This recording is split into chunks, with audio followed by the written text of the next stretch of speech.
Hello there, ladies and gentlemen, and welcome. So, today we're going to be carrying on with the Marianas turn, actually. Well, the Marianas game that I'm playing against Major Problem 42. A superb opponent, and a even better Scotsman. He's got that sexy Scottish accent. I think it's from Edinburgh. I don't know, it sounds like a sort of Scottish accent.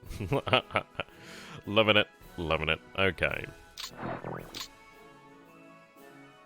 Right, so I'm looking for... Here we go, began +2. Ooh, no, I need to actually take a look at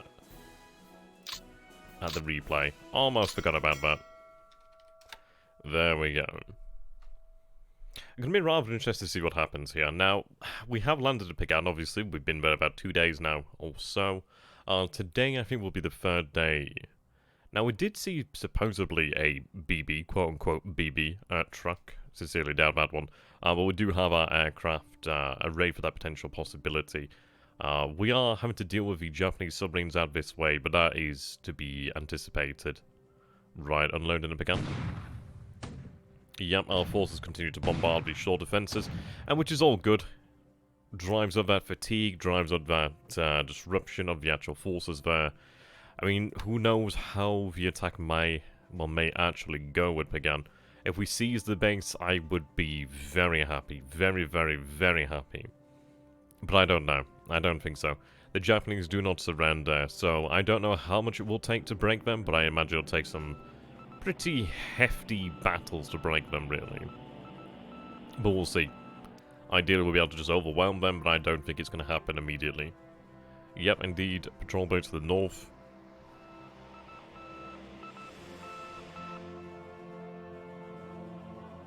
Okay. Yeah, I've spotted the midget submarines. I mean, the Saipan prospect's going to be rough, which is why I want Pagan. There we go, Allied ships bombarding at Pagan. New Mexico opening fire here in Anger.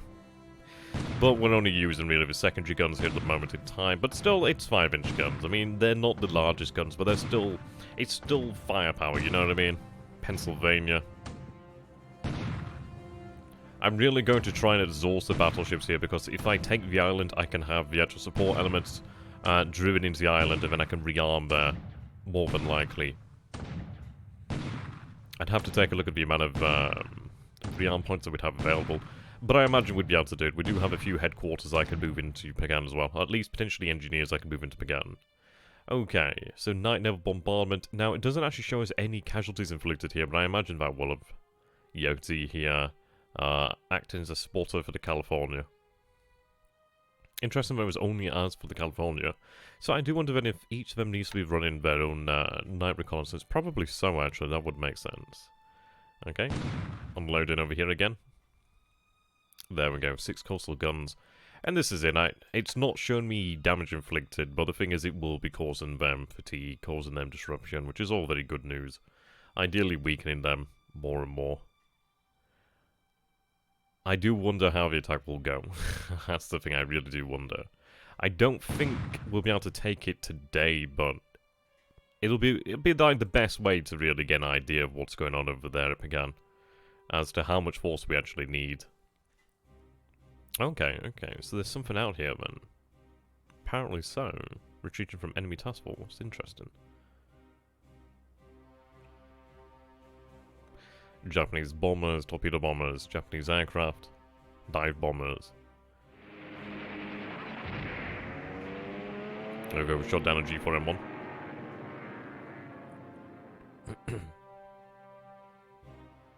Torpedo bombers, fighter bombers, torpedo bombers.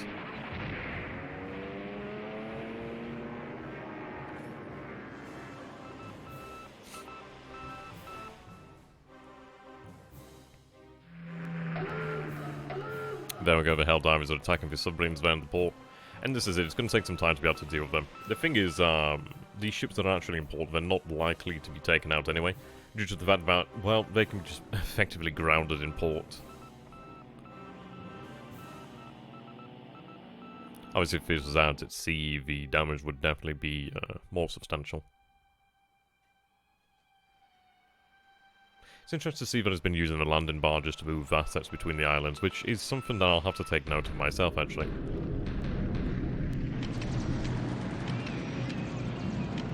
Right. So indeed, this looks to be potentially the Kidderbutai. I'm not entirely sure, but this is definitely carrier aircraft. I believe this is... I'm not entirely sure what force this is, actually. We'll see how this goes. We do have our actual aircraft at truck. Sorry, a newer talk, actually. They may be out of range, but we'll see about that. So far, no damage really sustained. We do have a majority of destroyers here, which is quite nice. We'll see. Torpedoes being dropped.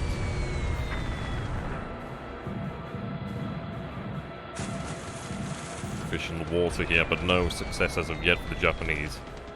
Okay, so we do get an idea here then. So we do see 35 A6M5 zeros, 17 B6M1 Jills, 3 B6M2 Jills, 17 D4Y1 Judies, 11 A6M2 Senbakus.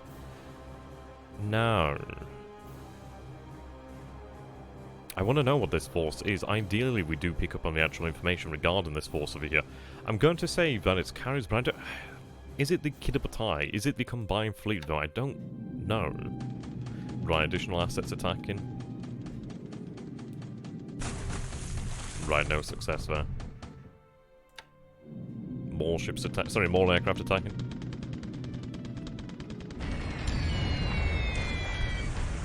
I mean, a lot of these assets are obviously from the Marianas. Very interesting. I mean, things are getting very interesting.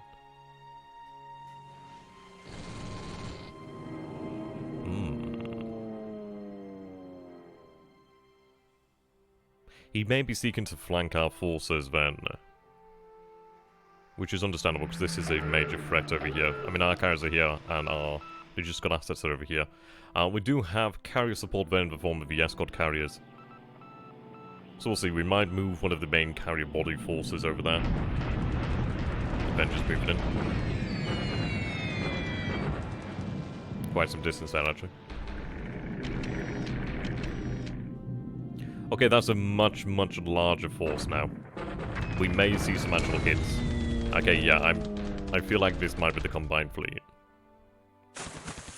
We'll have to see what happens here, but this is very interesting.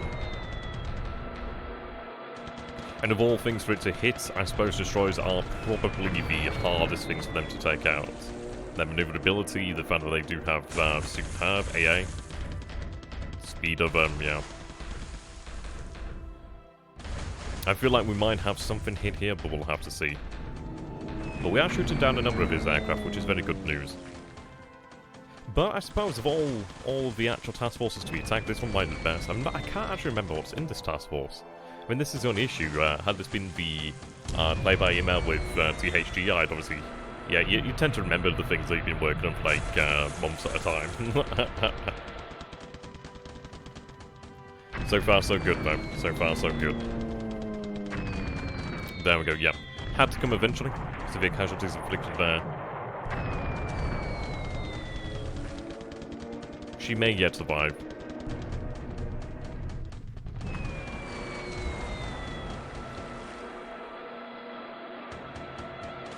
I mean, our flak has been very effective so far.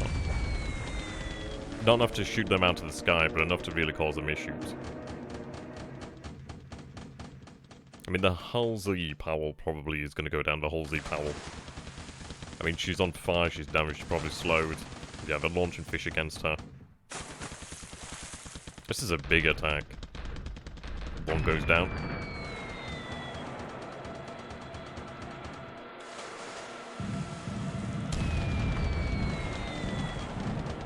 See, the thing is we're unaware of it due to the fact that we don't have a naval search out here. We do have time to respond to this threat. Obviously I can move my assets to the north, bring the carriers around here. There we go. Pritchett has been hit. And it's unfortunate, but it's bound to happen.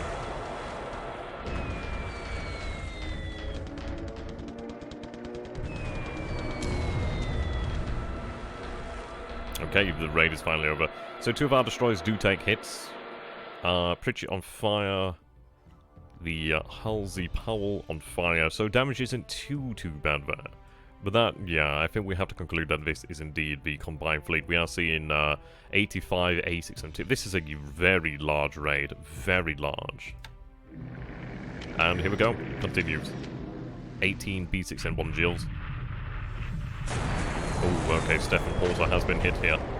That's gonna probably be a kill there, depending on the actual damage inflicted, but I'd imagine a kill.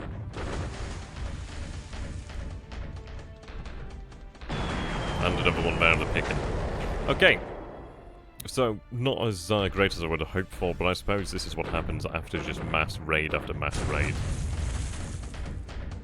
The good news that comes out of this is, well, they still have the potential to survive. Yeah, on fire, heavy damage, they're probably going to go down. So, very much in the way there of their attacks. We do have our assets out here in our top that could potentially attack the combined fleet, but I don't think he's going to head that way. Right, so we see the LSTs over here. There we go. Definitely made the game very interesting. I'll bring the carrier fleets down, obviously, around. Right, here we go with the deliberate attack at began. So, we do have the 4th, the 22nd, the 305th RCT attack in here. I don't know if we'll be able to take it. I mean, it's looking like 0 AV on their side, but I don't know how we're going to fare here. The terrain may prove to be against us. I don't know. We'll see. Right, 255. Oh, see, this is it. I was so ready to say we take the island, but we really are close there. I think it might actually collapse soon. What are the casualties like here then? So we take 90 casualties, we inflict 379 casualties upon the enemy. Yeah, defender, terrain, force, destruction, experience, going against them. Reduces the fortifications to level 3.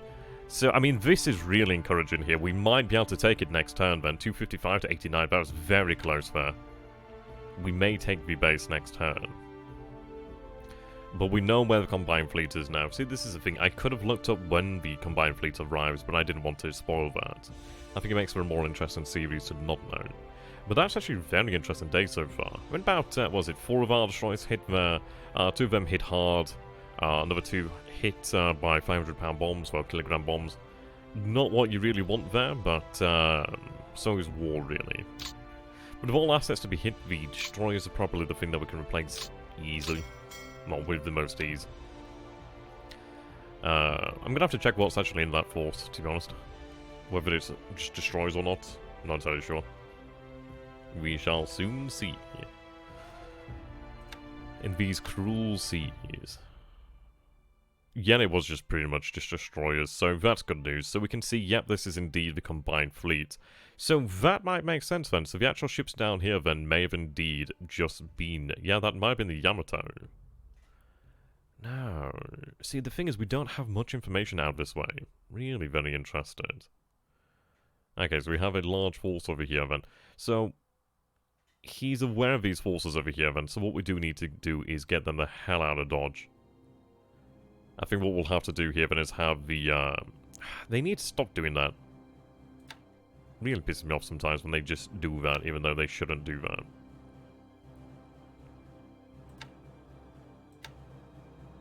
And what do we have here then? So we have the flat tops. They are very much slow. I mean, we have, let's see, about 88 fighters here, so we do have a chance to actually fight off the Japanese to a degree. But obviously we can't afford that. We can't get caught up in something like that.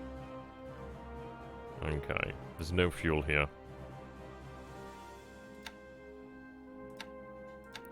What we're going to have to do then is head north. No other choice. Over in this direction.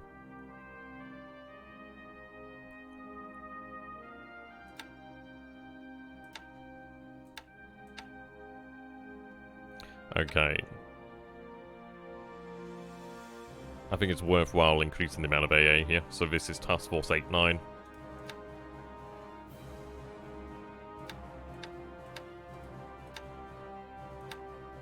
There we go.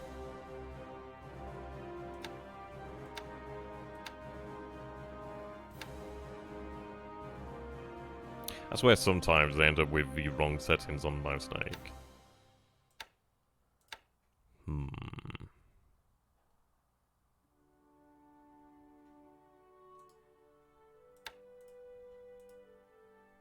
See, yeah, they're heading back, okay.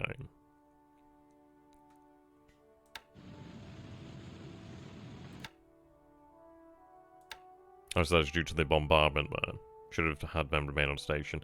I think sometimes some things you end up missing due to the fact that, I don't know, sometimes I swear the game just does what it wants. It's not right, but sometimes that's how it feels.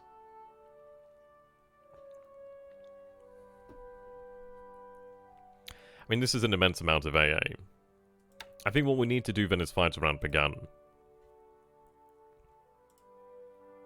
These assets obviously quite humbled there.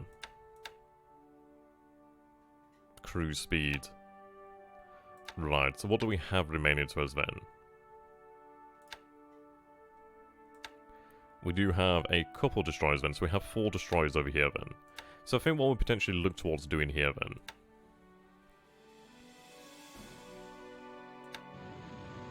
It's a Bristol class, okay. You can see that we used up a lot of our ammunition here. But the torpedoes are still good. Then the question comes down to, is it worth it?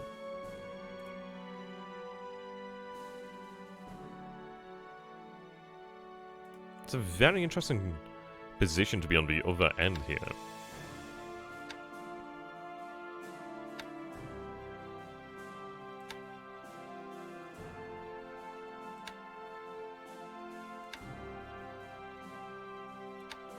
How far out are they? I mean, this is it. I suppose the worry then is if I do a... It's a shame that Pagan didn't fall this turn. Let's take a look at our forces then. They're in a decent position. Obviously not quite as strong, but still pretty good. Should be able to manage it. Now, fatigue and disruptions caused them problems, but it didn't come up in the actual... yeah, looks like they can still go through, which is good, so they shall.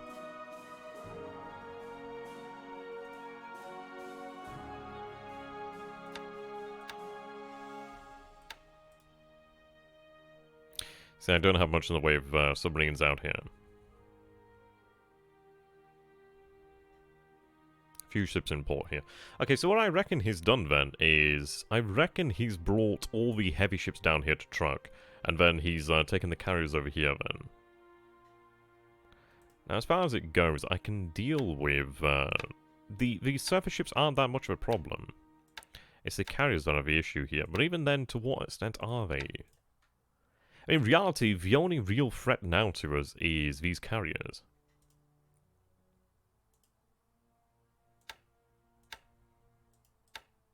So I think what we're going to attempt to do here then is move our carriers.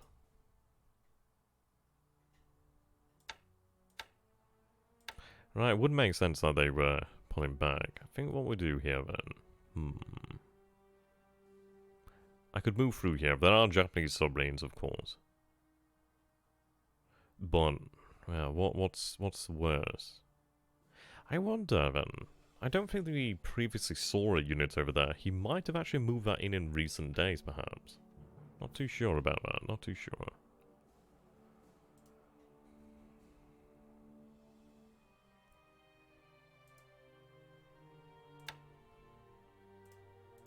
Right, what I'm going to do here then...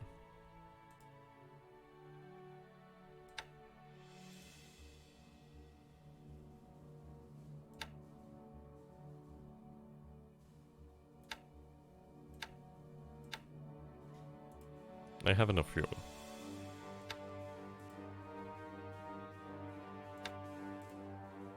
Now the question is, where's it going to head here? He's moving northeast, so it definitely feels like he's moving upon our forces over here then.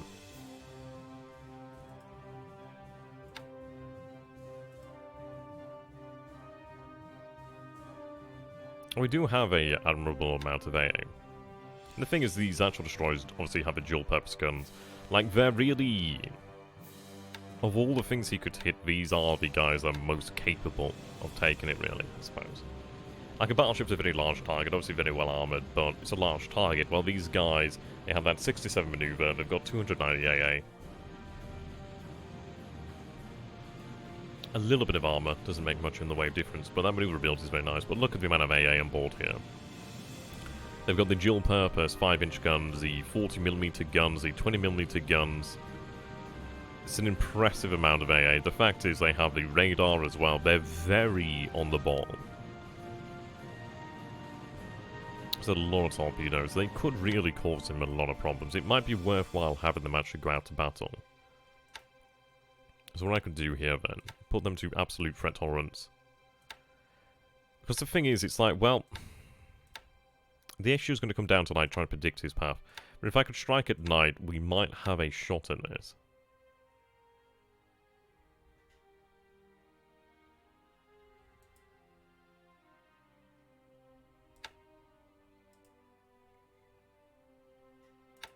Otherwise, they might be doomed anyway, but it might give us the time that we need. So let's see here. Oh, yeah, they do move very slow, that's the issue.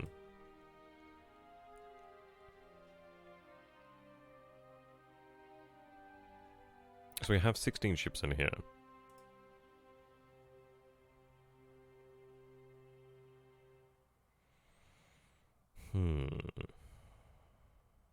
I think the largest task force you can actually have is 25 ships in a task force like this.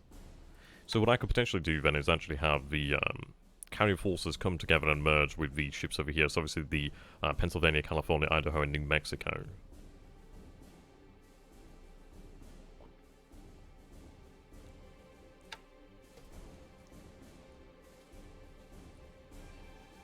Let's take a look at the actual aircraft losses then, shall we? Okay, not massive losses. So you can definitely sustain combat.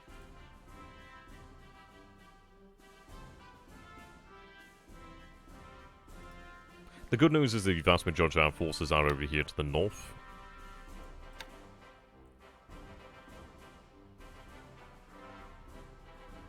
Not all of them detected either. Right, so 38 is leading the force here.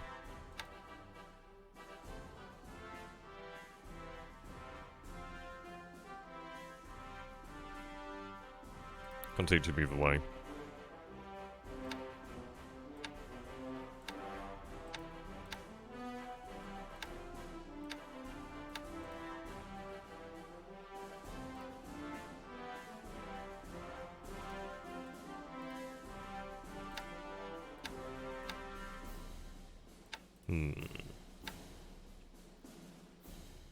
See, the thing is, I imagine he's going to expect me to respond to this immediately. Well, look at 238 fighters, 175 bombers.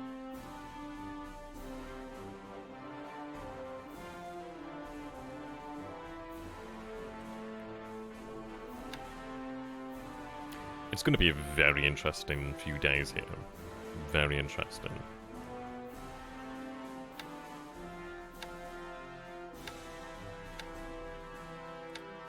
See, I have that 12 hexes of range. And this is it, it's like, it would be brilliant to actually attack him with the heavy bombers. And I'd have to attack from a decent altitude, so...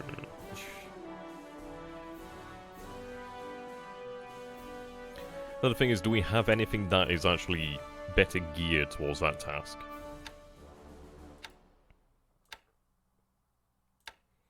And the Liberators themselves, I mean, the thing is I could probably have them thrown up at a decent altitude and just try and level bomb the actual forces there.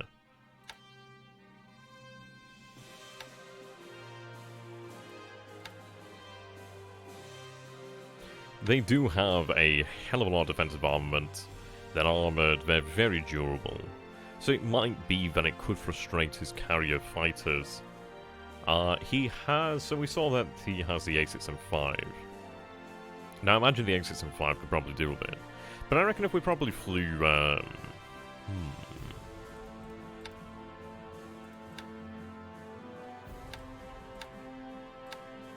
Where's the... Okay, so I don't have any maneuverability. That's just that. Their maneuverability shit anyway.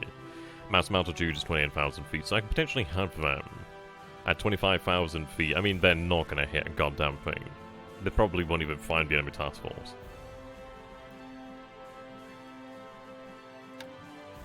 So let's take a look at the range here. Truck is 23 hexes away.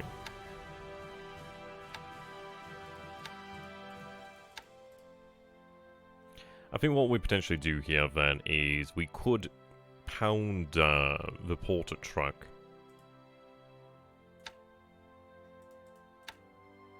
I'd love Major for doing this. This is so very interesting. Really can't wait to see how this turns out.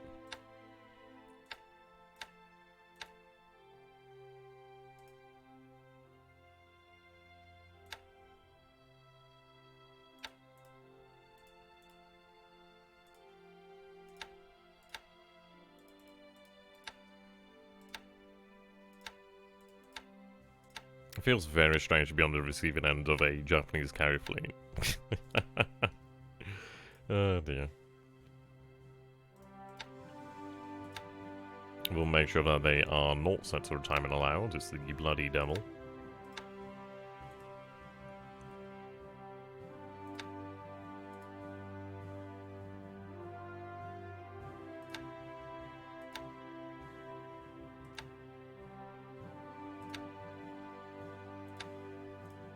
Okay.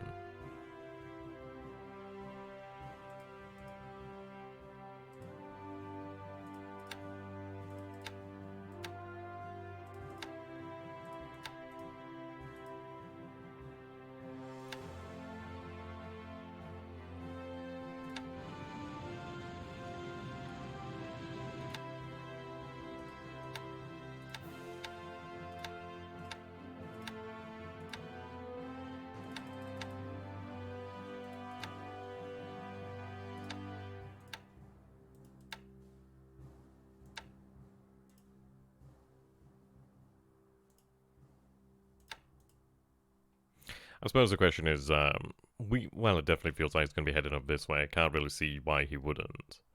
I think ultimately we have to defend the amphibious forces, which luckily are, well, pretty much all to the north, which is really good. Also, we have the forces of Yet Pagan, so I need to defend Pagan. I could look to isolate him by sending another carrier force down here, but it might be worthwhile just having those overwhelming numbers.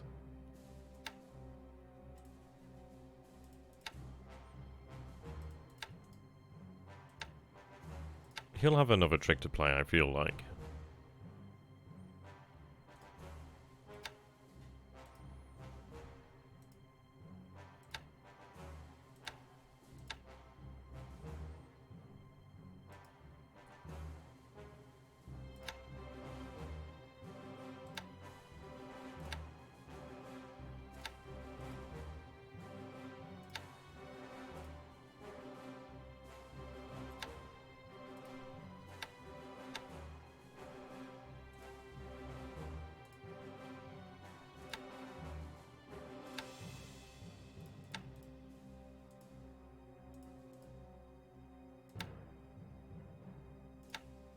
Okay.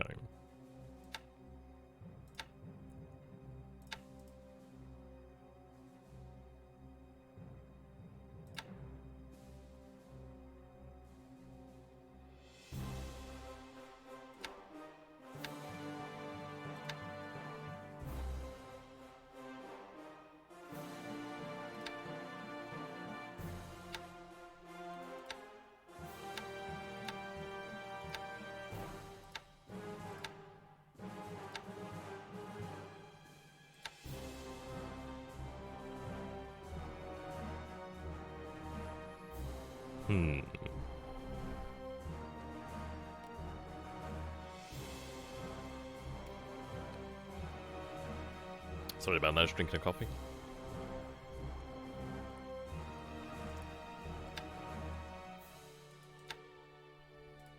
Right, their range is 8. What's the range of our actual attack planes?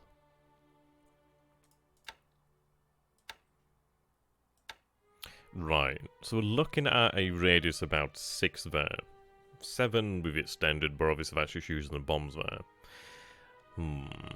So we assume that 6 is our engagement range there then. That's fine. I can make do with that. I can give them the drop tanks, which would increase my range out to 9 hexes.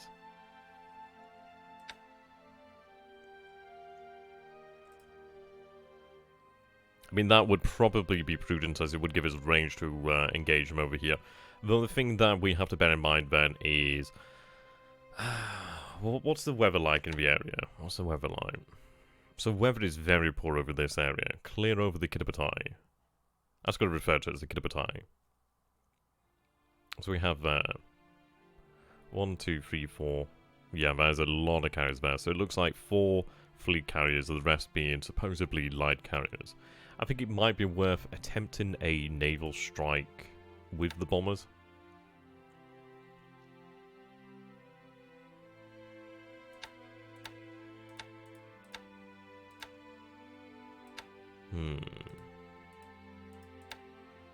The thing is, I don't have that many bombers, like big boys over there in Novotok. Most of them over here. 30 bombardment command. So what's their maximum range? 20. Damn.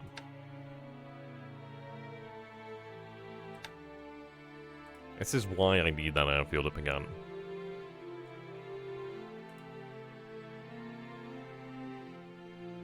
The good news is there's additional assets over here. Have tanks as well, which is nice.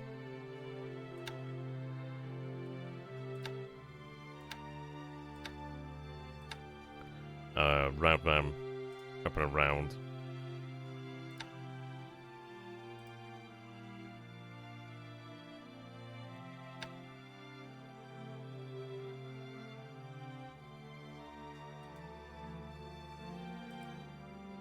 Yeah, 25 ships then. So we have 16 ships in here then.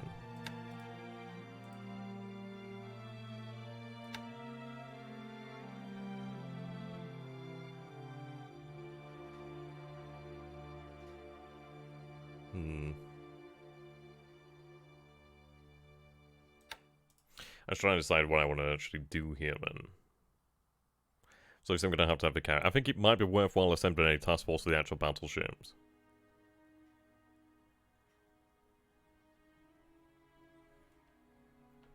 I mean, that could be done. I mean, like, what do we have here then?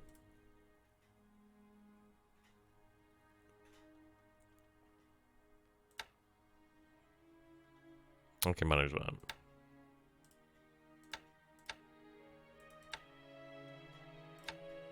Now, the issue with the flat tops is they are very slow, but the thing is, it does give us that ability to project combat air patrol. The Miami, my god, look at that AA. That is just phenomenal levels of AA there. Huge, absolutely huge levels. And the 6-inch main guns there, the main batteries obviously aren't dual purpose, sadly, but obviously look at the amount of 5-inch secondaries, 40mm, yeah, that's a huge amount. Look at that, 12 there, yeah. That's 28 40mm batteries. 18, 20, 19, 20, 21 there, Jesus. The radar's very good there. Air search radar. The Miami's an amazing. It was the class here, the Cleveland class. Just incredible. So I think we should be able to fit about 9 alongside V16, yeah. Unless my mouse is wrong. It is a bit early in the morning. Let's double check. Yeah, there we go. Tell you, sometimes you're like, you just feel a little bit nervous about saying something on stream. You're like, maybe I could be wrong actually, better to check. Okay, there we go, 9 ships. So, what I'll do then with these guys is have just full-on combat air patrol, really.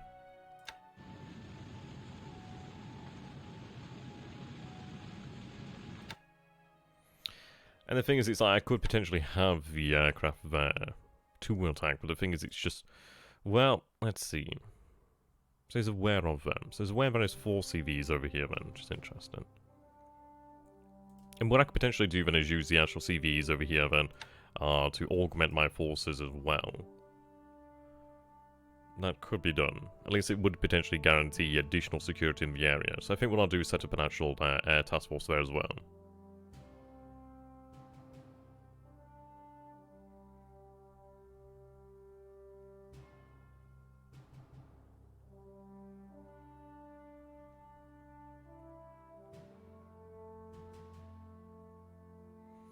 Yeah, probably for the best. So, we're looking at the main carrier task force arriving here then. So if I look to try and make a stand in this area here, and we'd probably be in a position to aid, well, mutual defense and mutual support.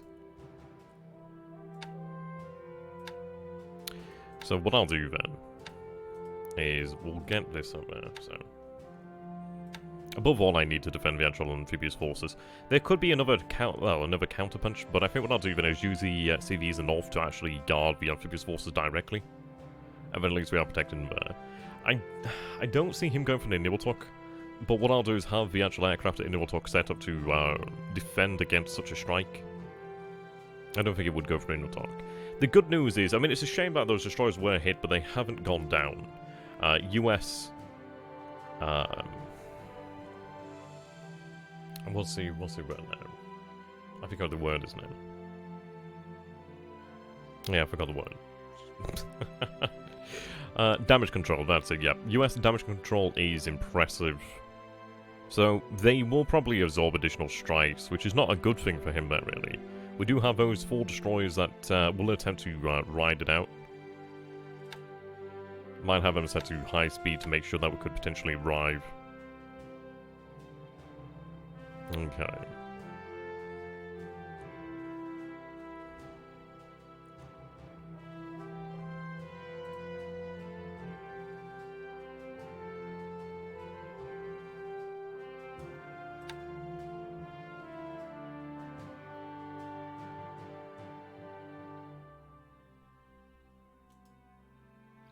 I think something like that.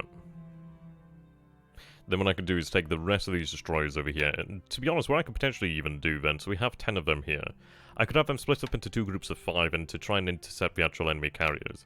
If anything, it would cause consternation for his carrier forces there. So I think that's the way to go. That, and it gives us detection. Destroyers, they're not... They may survive, that's the thing as well. These are very capable. The Fletcher class is just phenomenal.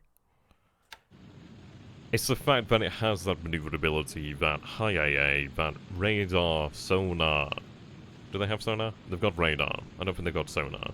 Yeah, they've got radar. A little bit ahead of myself with that one. But yeah.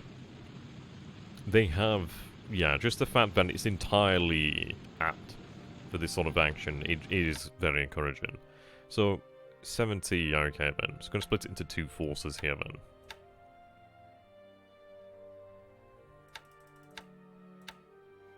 Think of them as a picket force, which they really are.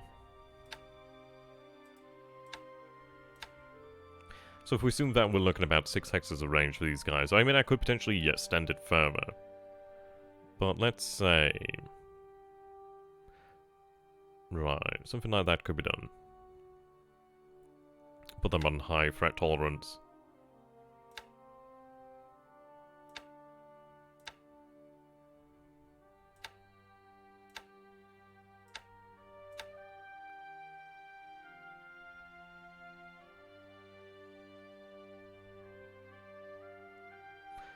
Right, I think what I'll do then is actually place them about there. Or maybe even a little bit further to the south, actually. Yeah, a bit further to the south.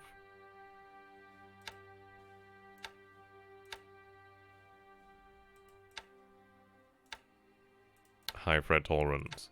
If anything, it's going to absorb some of that punishment there.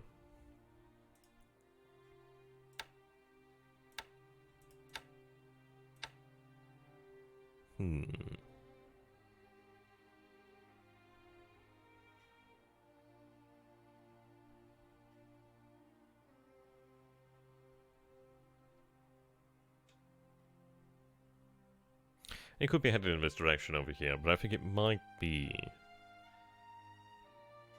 I think it's better to hedge our bets then, so if we head in this direction. The reason for that is, well, so we have the destroyers are going to be heading this way. This is the most direct path. I mean, he might take the most direct path. I suppose that's a consideration that we have to take.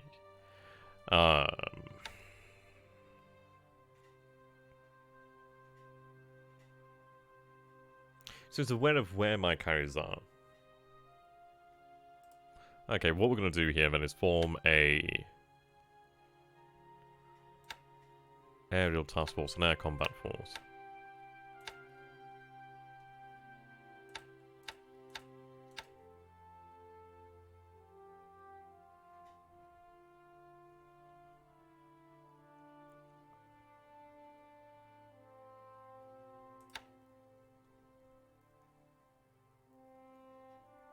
So we'd have the Sangamon, Chenago, Santi, Corregidor, Anzio, Kalenin Bay.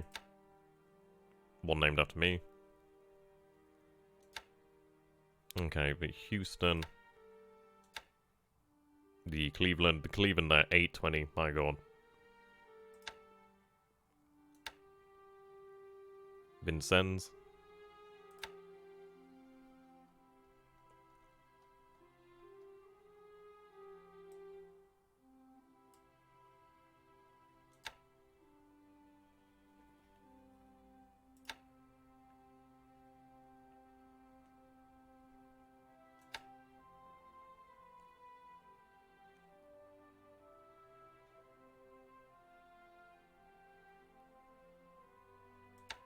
What I'm thinking is that, and I could put the heavy cruisers here.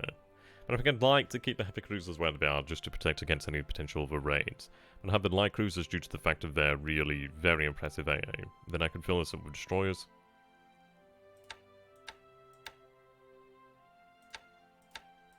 I think 3 from each of the task forces, perhaps. I mean, that takes it to 21 ships there.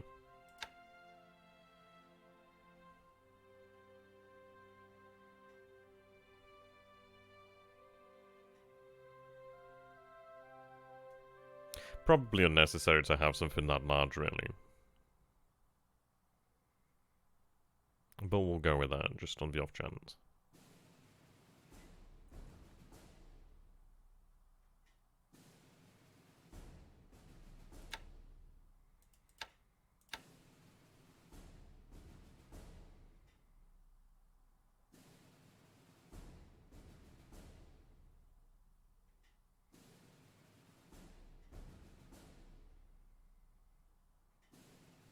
I think we'll move that.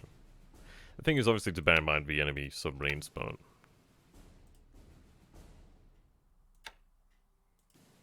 It is what it is.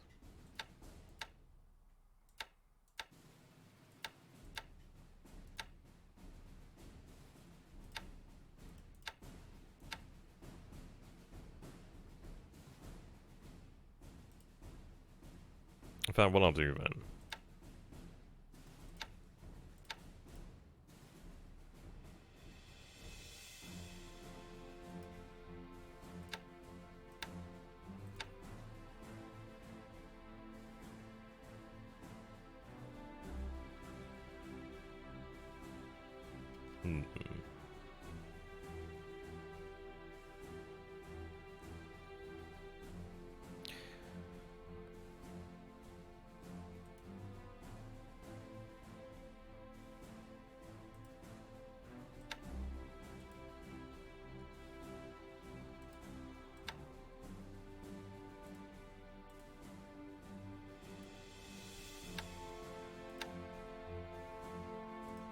Right, merge with Task Force 65.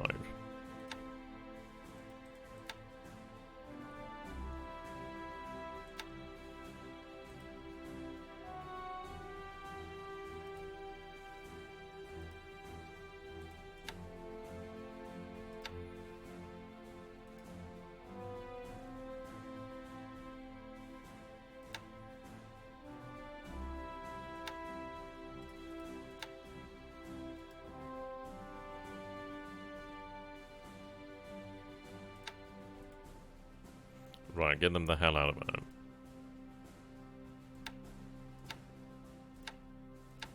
what I'll do is actually move there. So, I think what I might attempt to do here then, I mean, it depends on... The range of our aircraft, I think, gives us... I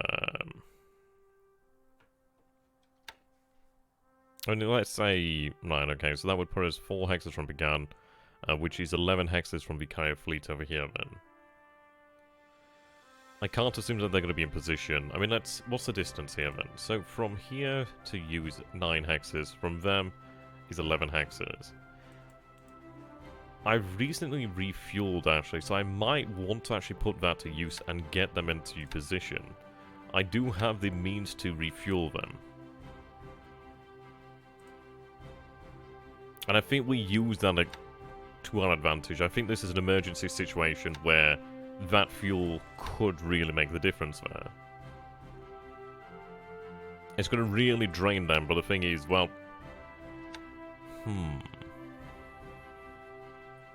If we defeat the combined fleet carriers, he really has jack all.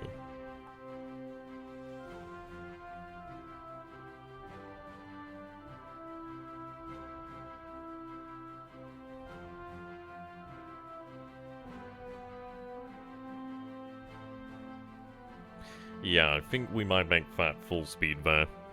It is going to cost us a lot in the way of fuel, but... Hey, let's see, what do we have in place to replace? I mean, there's 59,000 units here, 35,000 units here, another 1,000, near 2,000 units, another 700 units here. There's enough in the way of fuel that I can replenish them. And if we do defeat the combined fleet carriers, then we do achieve the victory of the Marianas, really. It looks as if he's taken all the aircraft over here from the Marianas to do this. Though saying that, there's a large amount there.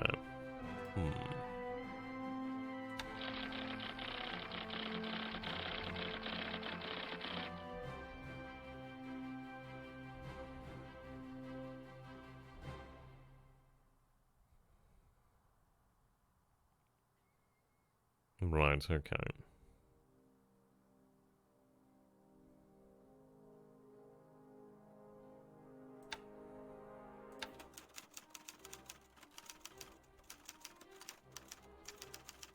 I mean, the onus is on him, really, due to the fact that, well, I can defend my other assets. The nearest asset to him is an Iwiltok.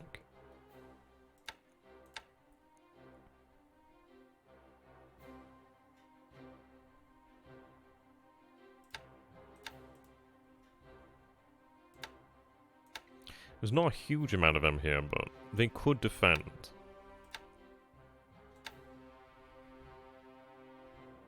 They are very supreme. Well, they are very, very good fighters. Their armored maneuverability isn't great, but the durability and the gun value is very nice. I mean, this is it. So the question comes down to, what is he likely to do? I would be extraordinarily surprised if he was to go for an Iwiltok.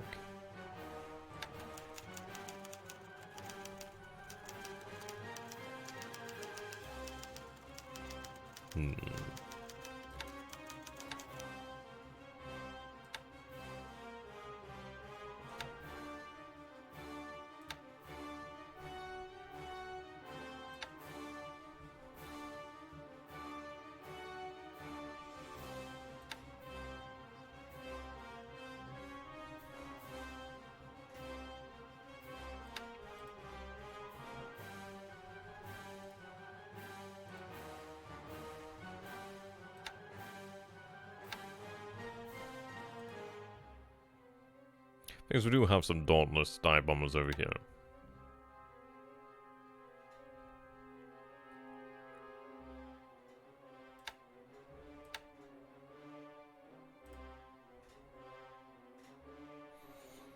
It might be worthwhile having things continue to be set up on the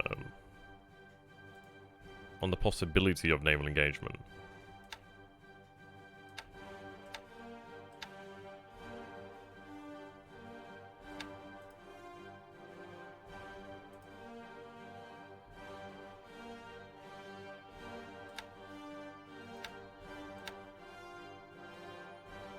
I think what I could do then is actually move beyond and attempt to engage him as well over here, potentially.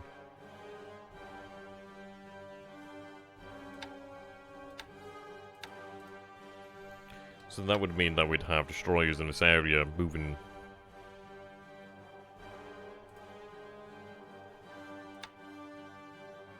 The thing is, he doesn't want this. Like, he really needs his actual area of engagement to be clear, not so busy like this. It really doesn't help him to have a busy AO.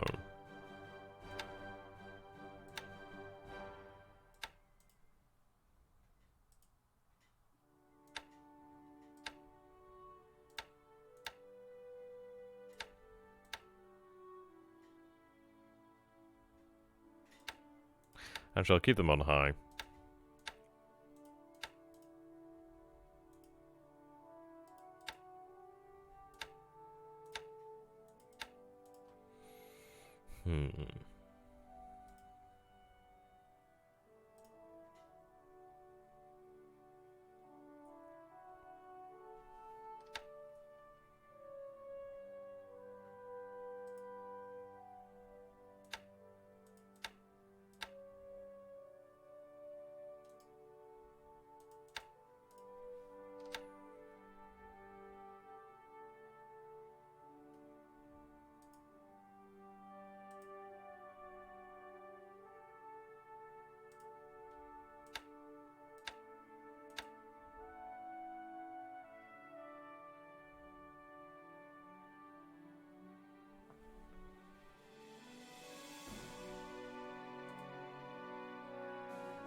I think we concentrate our power.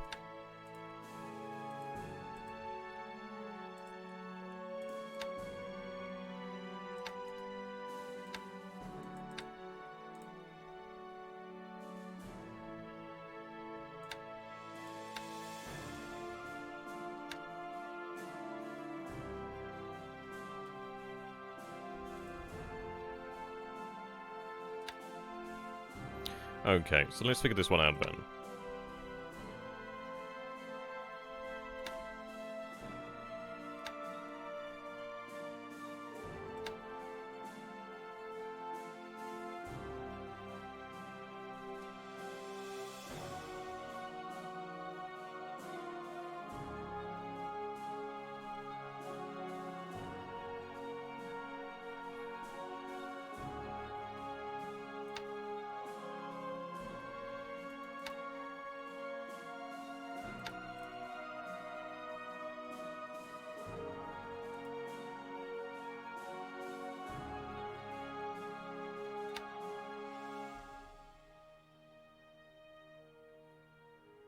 And once we do take the island, these units should be able to recover decently quick.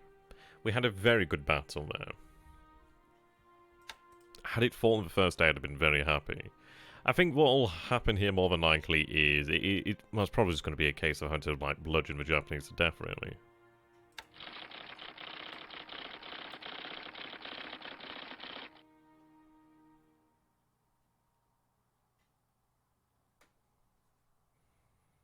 The odds there are so close. Yeah, look at that, their supply. So they're fighting just with nothing, really. He may have actually taken the supply from Pagan, but this is amazing. Now, that means he really doesn't have the capability to inflict much in the way of damage on us. Like, if he's got low supply, he's fighting at 1/3 effectiveness. So his forces are really buggered. No real two ways about it, they're buggered. They're disrupted, their experience is bad, the supply's bad. They're in a terrible, terrible situation here. Terrible situation.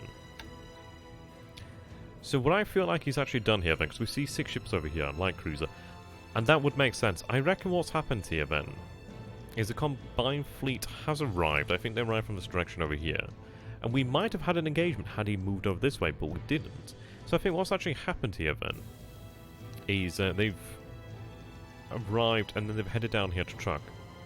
Which, yeah, okay, I mean that's interesting considering I do have a few submarines in the area, so there was potential for him to be picked up there by random. But unfortunately that did not indeed happen. So, he's moved, I reckon he's left his surface assets over there at truck, which makes sense, he's left the surface assets there at truck. And he's moved the less fuel-hungry carriers of the combined fleet to the north to attempt to attack us, which, yeah, I mean, he had a lot in way of attacks there. I think he's going maximum effort on this, which makes sense. But we have numbers, we know what he has. We know where he is. 238 fighters, 175 bombers, 33 auxiliaries. So, it looks like he's actually put the D4Y1s aboard the carriers as well, more than likely, to give him that naval surge. So he knows where we are, we know where he is. But the thing is, the fundamental situation does not favour Japan here. And I could cut off his line of retreat, but the thing is, it's like, we have the force here to bring to bear against him, an overwhelming numbers. He's trying to actually catch my logistical elements. Now, thankfully, I've been keeping them moving to the north over here then to just really keep them out of danger. I think what we'll do is instead, right, okay, they need to be replenished, let's see. I might just actually break them off and have them head to Pagan, actually. I think that's probably for the best. Anything low endurance, get them out. Okay, what I need to do then is change that.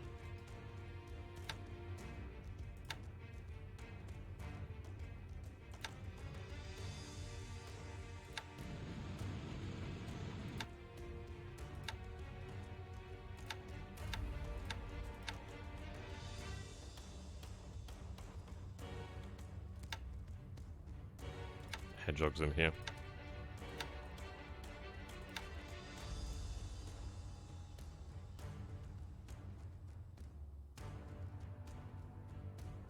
Now, they can't make it to Newell Top, but that's fine. They have the range to make it to where they need to be. So they can head here.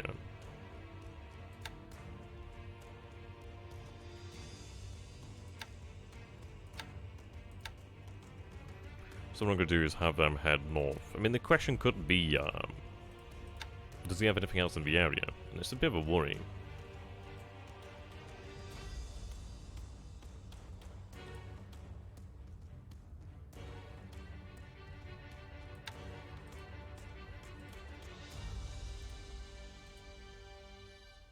But they're still within range, so we can handle that. The thing is, we do have the most effective means of reprisal here. In fact, we have the Indiana, the Alabama, the New Jersey over here. The New Jersey, look at that monster. Look at the AA there, 1,377. These are forces that he does not have the means to manage. So, in all honesty, it might be worthwhile us going on the offensive against them to a degree. The CVs can potentially frustrate him. It would be a close battle on that account there, really, due to the fact that, well, the numbers, the flat tops, the CVs, they're not the most durable of things there, really. No armor.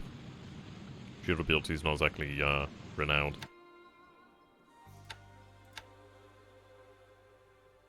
I think we're just going for a complete... Well, this is it. I mean, do we give up the chance to attack? Potentially. I'll just be a moment here, guys. Just getting a phone call. 2 seconds.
Okay, yeah. Apologies about that, guys.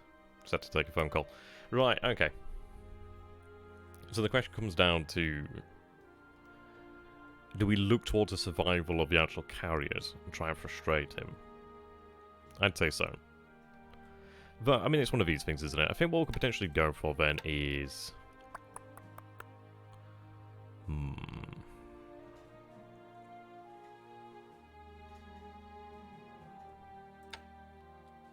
I mean, this is it.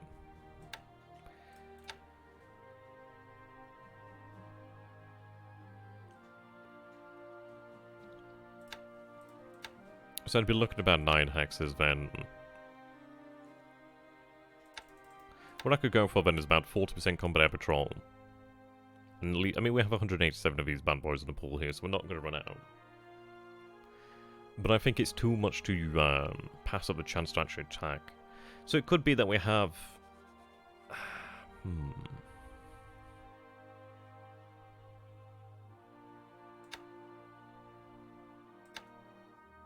I think we'll allow about 40% of the squadrons to actually attempt to attack the enemy.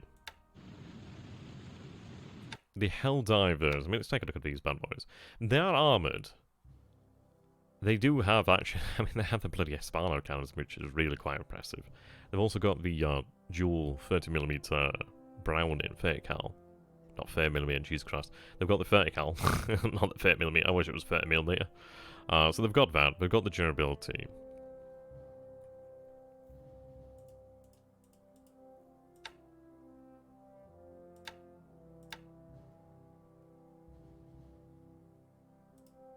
I think we go for the potential to attack. Stick to 9 hexes and then that works.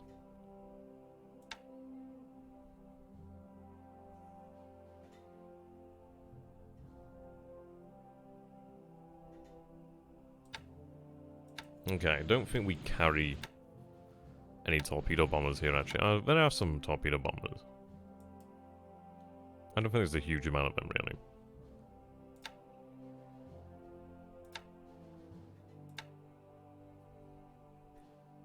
They have the same range, that's okay. I'd say again probably have them at 10,000 feet. I'd probably have them a little bit lower, but might be worthwhile to have them. They'll fly down to the actual altitude required anyway. To drop their torpedoes regardless.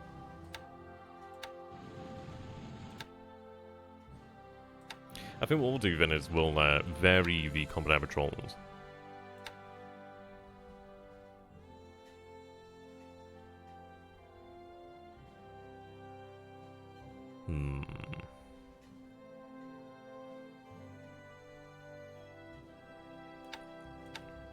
I'll go for 40% then, actually. I think at the end of the day, a CV is... it's still a fair bit of value, I suppose, 8.7. But these Wildcats are very good aircraft. It's one of these things of like, we will have a main body of carriers coming as well. I could go for like low level, but the thing is,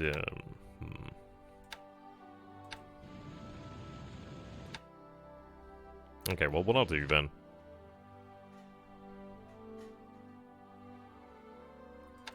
so 15,000 feet. 20,000 feet. These guys are running night operations, they're going to run day operations now.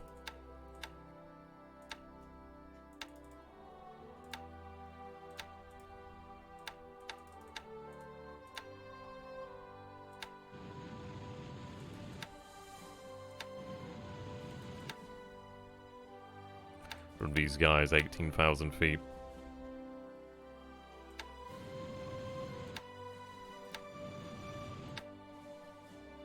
And from these guys, 20,000 feet.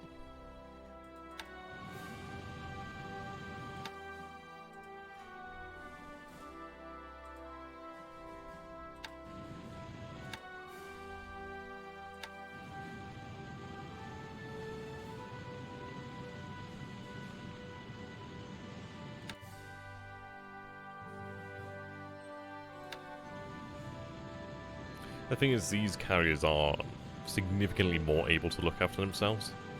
In the Essex over here, in that it's a decent bit of armor. 25mm deck armor. 25 over here with the short hulls. 25. Lexington over here. 25, yeah. Langley Baton.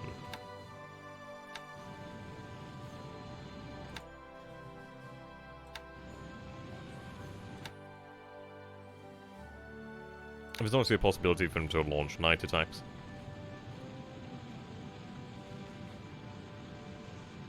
I feel like he's probably going to use the air power that he has on these islands as well. He's probably going to try and throw everything against the kitchen wall here today.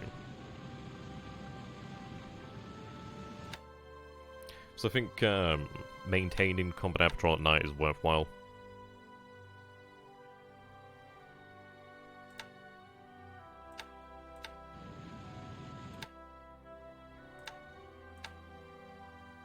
I think just 100% just this time.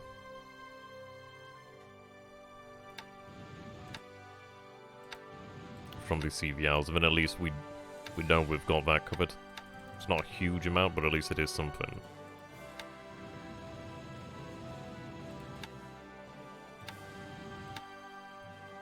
Above about 15,000 feet.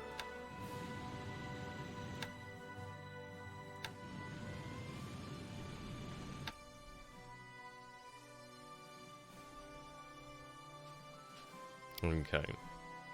So there is a bit of fatigue here. I'll go for that 9. I think going for 9 probably work out well enough. May have them meet, or might have the CVs head to the same location, but at least we know these strikes are going to be coordinated to a degree. Can't afford to rest. I think 40% is a good number. Might have one of the squadrons actually form night. The thing is, I think I could probably get away with that.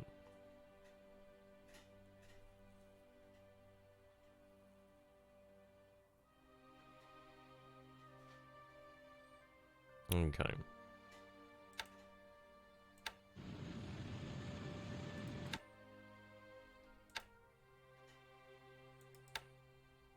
Magic number's 9.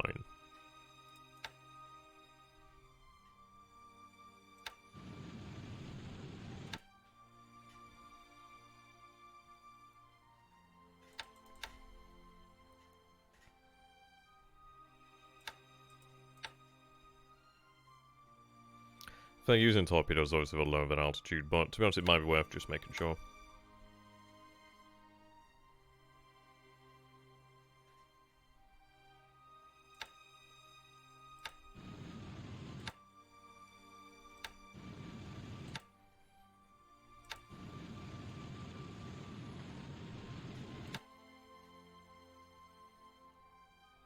So strange to have that detachment.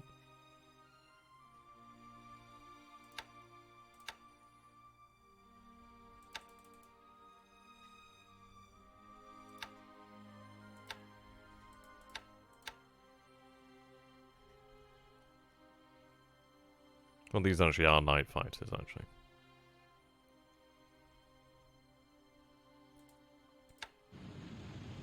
Yeah, VF night. Okay, that makes sense.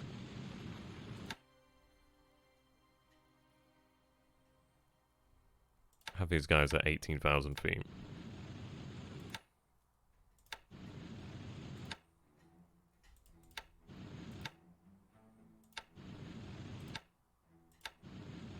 Yeah, no night fighters aboard here. Nor here.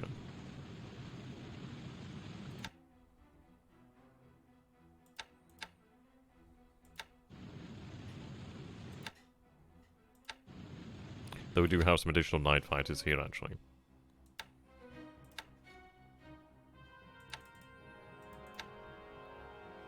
So they have that radar.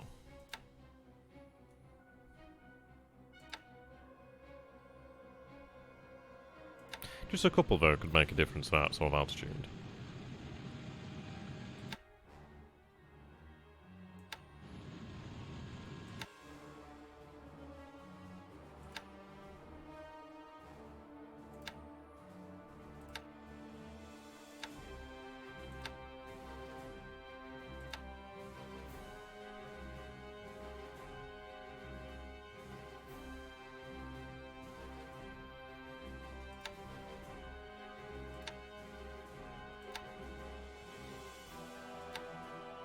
Okay, what we're doing here then is running them hard.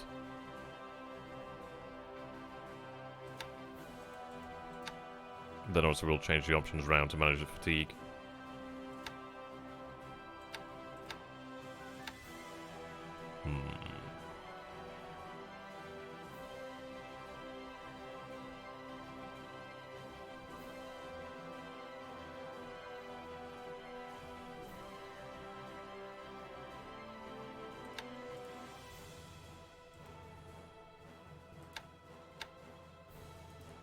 Right, so they're both heading to the same hex, which is good.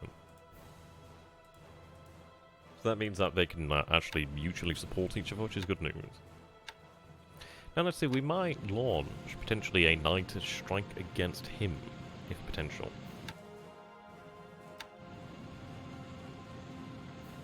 Maybe. But it might be one of those of like splitting our actual power. I could definitely overwhelm him in the day. I could well overwhelm him at night, but the thing is it's not as likely to succeed at night. So I think we stick to what we can definitely do here.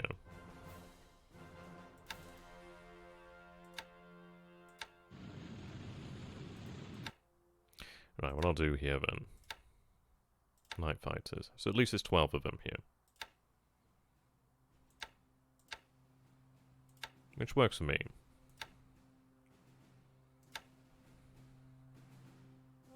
Do have some additional guys here running night operations, but what I'll do then is... These guys are run sweep, okay, no good.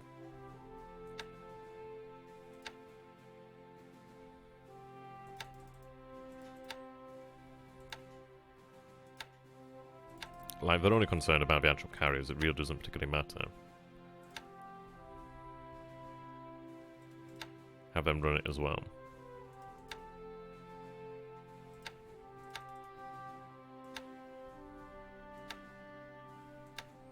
Okay, so we've got the 12 night fighters run at 10,000 feet, 15,000 feet, 20,000 feet, so that works for me.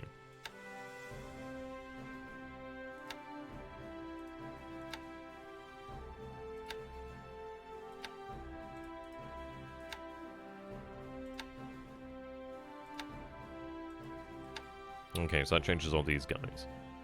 This is it, so if we take a look then, so we'll have... Yeah, so we've got the F6, F3s here then, so we have 42 of them running night.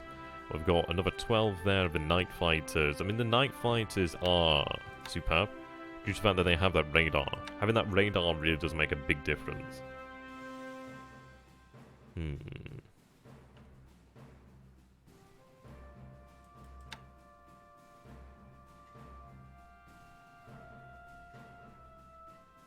I think what I'll do then is actually have them placed at different bands, so 15,000 feet, 20,000 feet.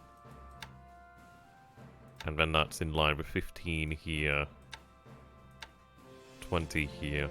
Actually, yeah, about 20 there. I mean, at least we do have something down at 10,000 feet, but at least we have radar at each, like, aerial band there, which isn't bad.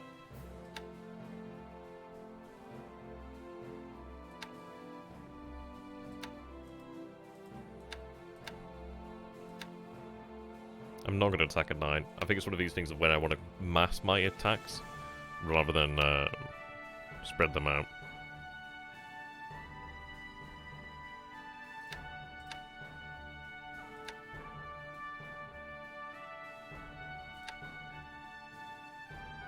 In fact, I'm going to increase the amount of dive bomb research, considering we do have such large numbers of them. Now, saying that, not dramatically high, is it? But no, 20% will do. They're in 9,000 feet. Sorry, 10,000 feet. 9 hexes is what I meant to say. A lot more torpedo bombers over here.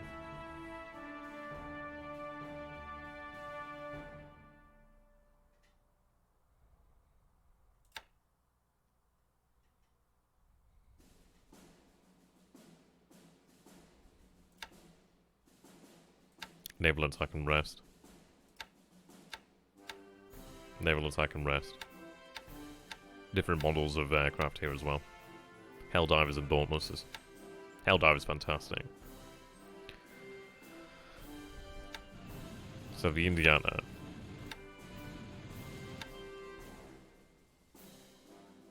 And we've got the Reno over here as well. I mean, they're Oakland, that's been converted to an AA light cruisers. You can see that obviously their main batteries are dual purpose. A lot of 40mm.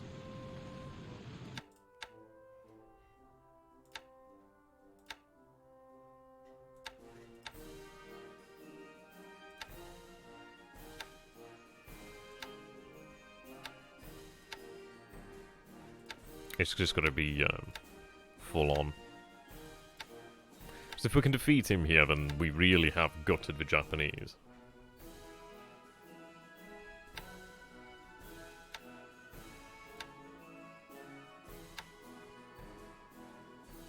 Iowa. Oof.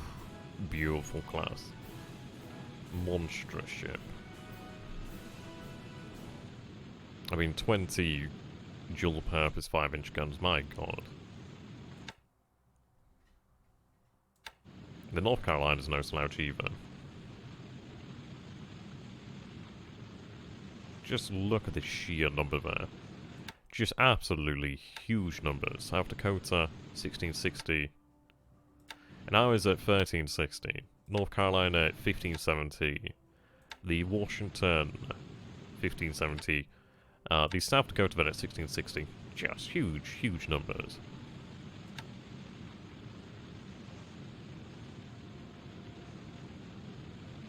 Oh, 1690, sorry. Oh no, that's when it upgrades. Okay, yep, 1660.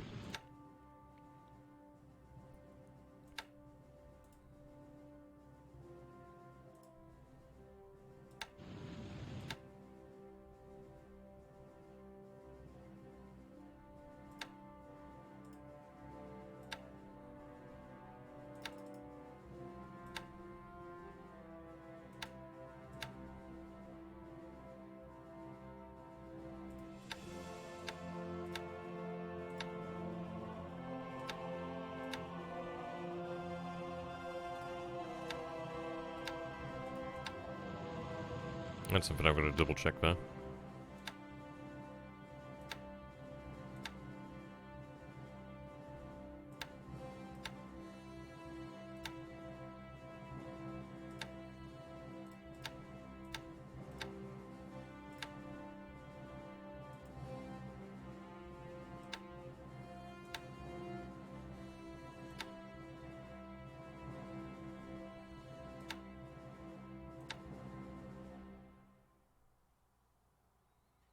Okay.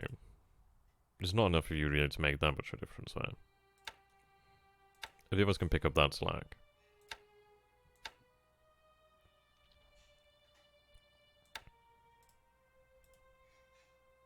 Good news is that's going to get you out of the way and you don't have too far to go then.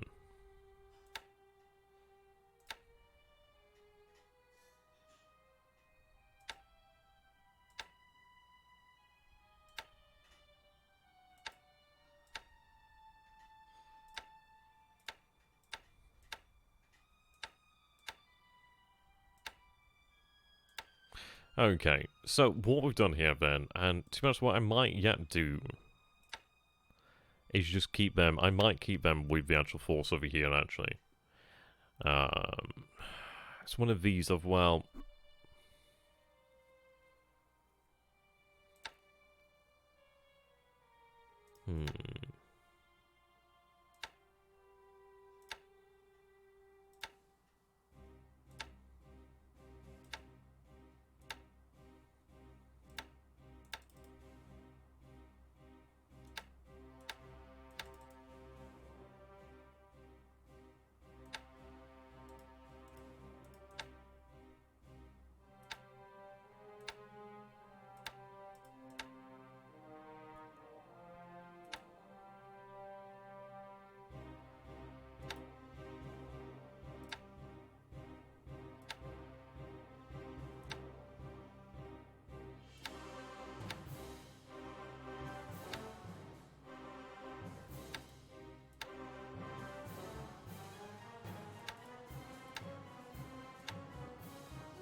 I think what I'll do then is I'll have them...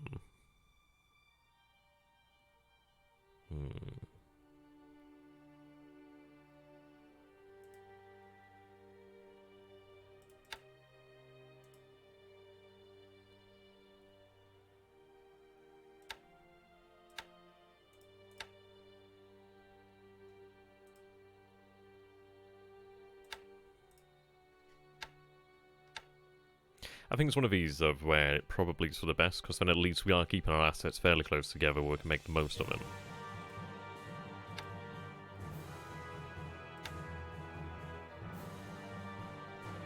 So the Guam landed force only has a small amount of supply yet to put to sea. Well, yet to put to... yes.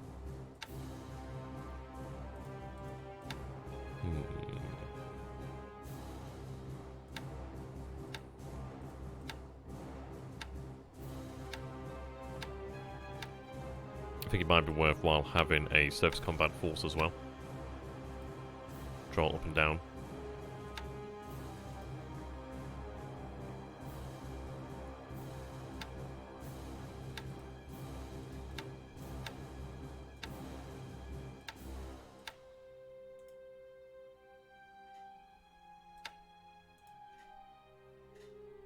I think we just patrol that area there.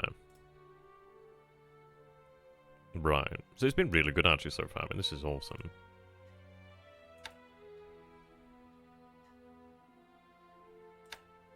So I could fly at max 12. That's extended range.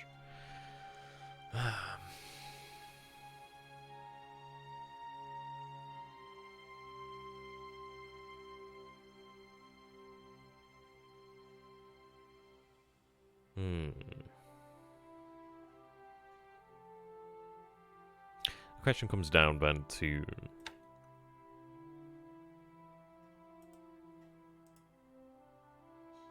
That would be... yeah. I think we go for 12. I think we have to risk it for a biscuit.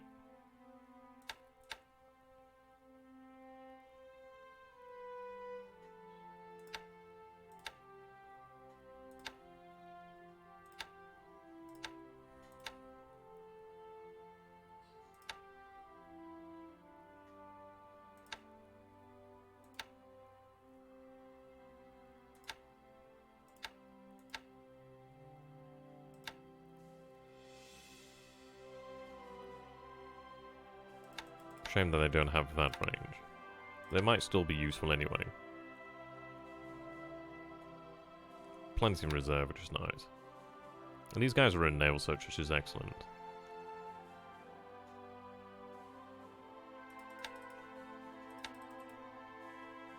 I think I have them all out.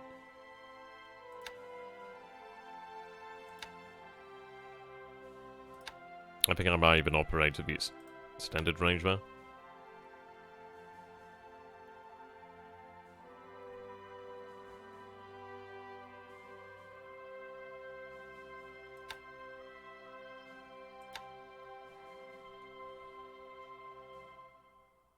Though actually no, normal range is sufficient it seems.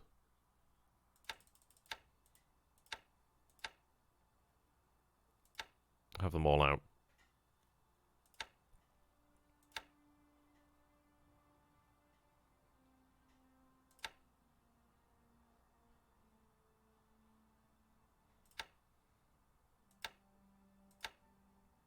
I think we'll attempt 10,000.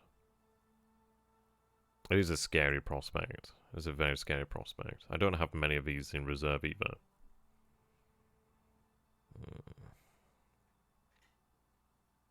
There were a few VPs as well. That's the question. That's the issue, sorry. So I might go for about 15,000 feet.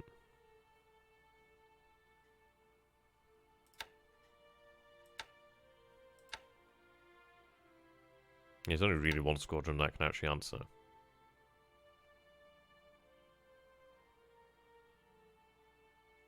I guess I'll put them on naval search, actually.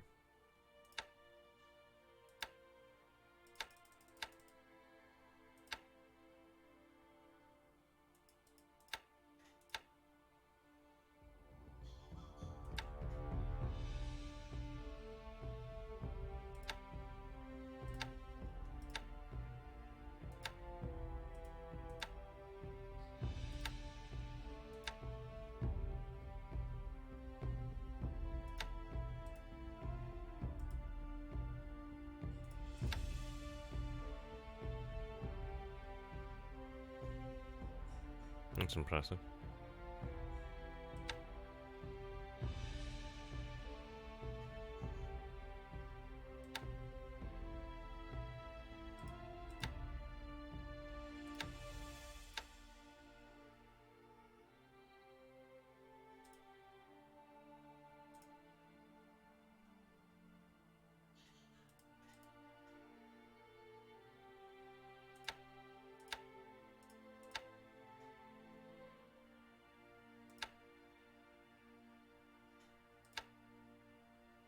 I think we attempted 15,000 feet.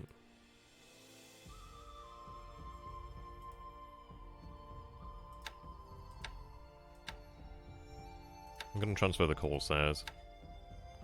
As to whether or not they'll be useful, I do not know, but it would be nice to have that potential there for additional escort. It could make the difference.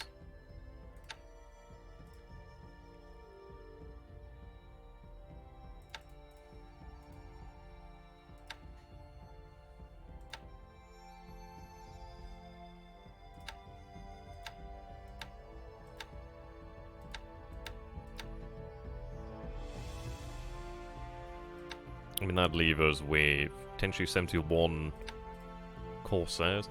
So the thing is, if he moves this way, then we can engage potentially from Nibeltok, or even from Roinema. If he moves this way, he's going to be running into the carriers. So really what we're trying to do here then is bring him to advice. We've got destroyers out this way. We've got the actual submarines heading out this way as well. Sorry, submarines, yeah, submarines heading that way.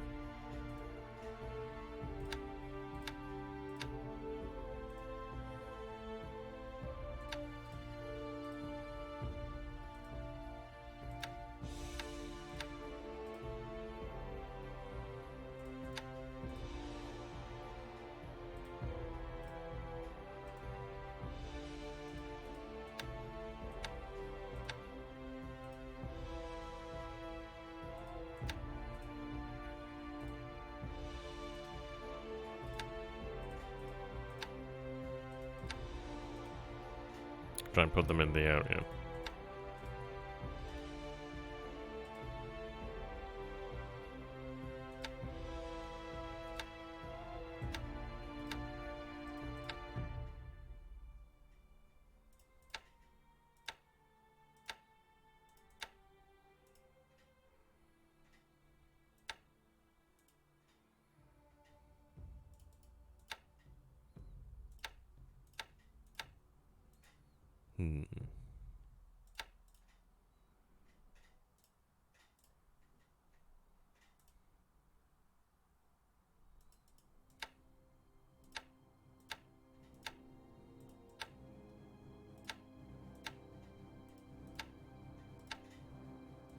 I think we just try and cover the area as much as we can do.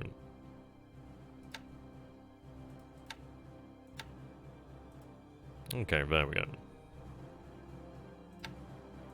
So if we take a look at Van Ben, so we've got submarines moving over this way.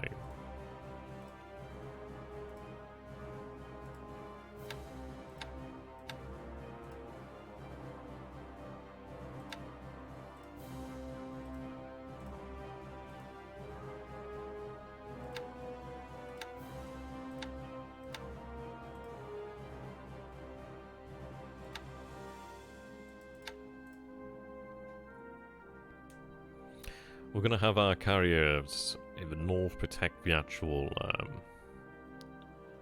amphibious landing forces. I mean, the only ones that are at risk are...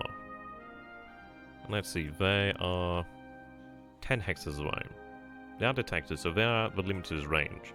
But at least we do still have the means to potentially defend them. The carriers are going to be moving full speed here. The fact is, we need to defend our amphibious forces. Once we have them in a state of relative safety, then things do change. We can potentially hunt him down. But he's got submarines coming this way, he's got destroyers moving this way, he's got the carriers to the north, he's got the bombers from Inuatok potentially. So things are, well, we have the arsenal of democracy here. Pagan may yet fall. It nearly fell last turn. I don't know how it could go, but it's not too far away. Obviously these guys can't fight, unfortunately, but they are here to actually help our forces. It's a shame that we didn't have full strength there, but it is what it is. I suppose you could just call that an opposed landing then, really. Yeah, we have additional fuel on its way. I mean, a lot of additional fuel. Aircraft, equipment. It's all on the way. It's all about taking this here. The actual main body is over here. And that's the thing that needs to be protected.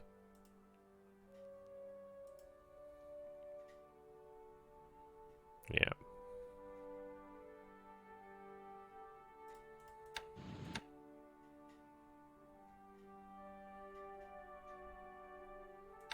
Okay, I think that's about all I can do. It definitely seems like his surface forces are over here.